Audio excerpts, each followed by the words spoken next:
Você tá bem numa festa, chamaram aí uma banda para animar o karaokê da festa e aí te perguntaram qual é o seu tom. E você ficou com isso na cabeça. Tom? Eu tenho um tom? Qual é a minha voz? Socorro! Olá, eu sou Raquel Nunes, sou professora de canto bióloga e hoje a gente vai conversar um pouquinho sobre esse equívoco que ocorre com muitas pessoas que estão aí gostando de cantar, mas que, enfim, esbarraram nessa questão de qual é a minha voz. Mas antes, chega junto aqui, ó. Vou te mostrar aqui o teclado.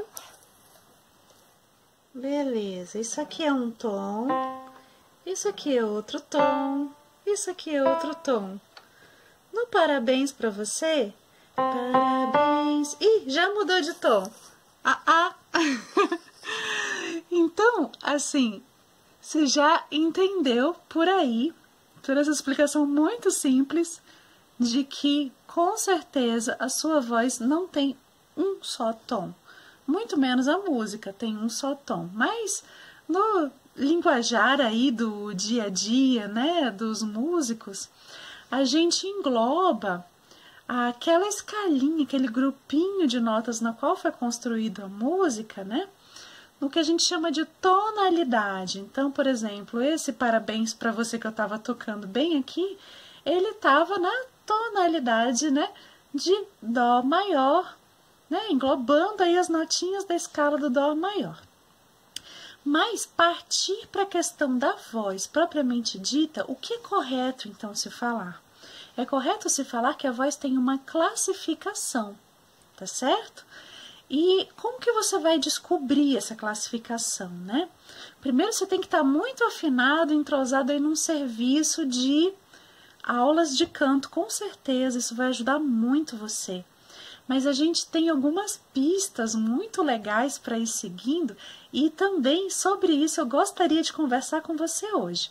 Mas antes, já se inscreve, curte, salva e vai compartilhando que o nosso canal Meu Eu, Minha Voz está quentinho para você.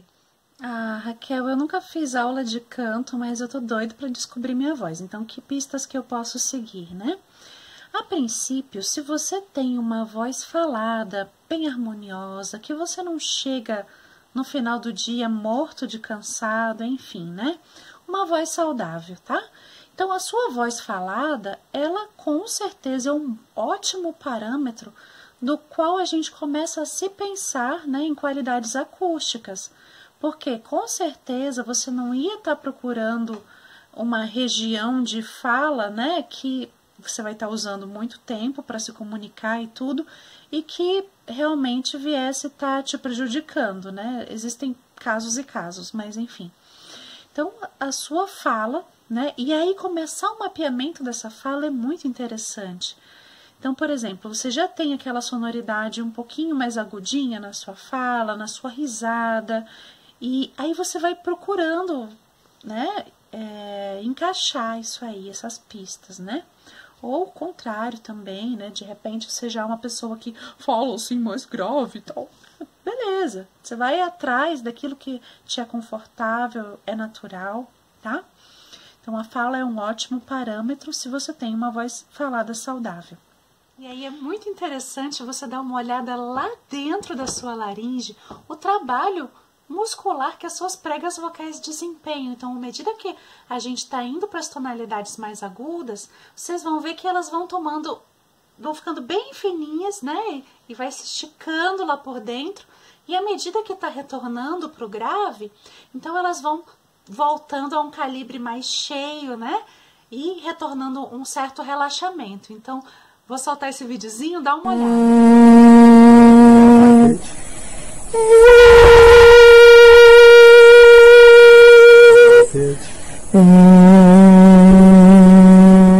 E aí fazendo um pequeno apanhado, né, daquilo que vocês viram e também daquilo que está na minha playlist do YouTube, né, alguns fatores biológicos envolvidos na questão da tonalidade. Então, a gente acabou de ver a atuação muscular lá dentro da sua laringe. tem também o tamanho das pregas vocais, que varia de pessoa para pessoa. Também os tamanhos internos mesmo do seu instrumento, né? Suas caixas de ressonância. Já vou soltar mais 2 imagens. E além disso tudo, fatores ambientais, fatores hormonais também estão bem envolvidos com a questão da produção sonora e daquele som final, então aquele resultado acústico que a gente vai ter e que a gente quer, né? Então, você vê a interatividade de tantos fatores. Além disso, tem o próprio manuseio seu com relação ao seu próprio corpo, o seu fluxo de ar, as suas funções ali de ativar modos de fonação diversos, tá? Por exemplo, um modo de fonação 0, que a gente chama, que vai estar associado mais àqueles registros vocais, tipo o fry, né, que é aquele criptante, né, onde a prega vocal está muito relaxada. Depois, a gente já passa para um outro modo, que é o M1, que já vai ter aqueles registros mais graves, né, mas sem crepitância, né, então a gente vai ter um registro de peito puro. Oi, tudo bem? Bem vibrante, né? Então isso também associa aí algumas sensações de corpo para ajudar você. Não são eventos totalmente laríngeos, então também estão envolvendo questões aí de acústica, né? Então, para um próximo modo, por exemplo, um M2, que já vai estar mais próximo daquela voz de cabeça, sabe? O Mickey, por exemplo, né? E também um M3 aí, daqueles registros de flauta. Existem algumas cantoras que são especialistas em fazer isso, tipo a Mariah Carey, por exemplo, tá?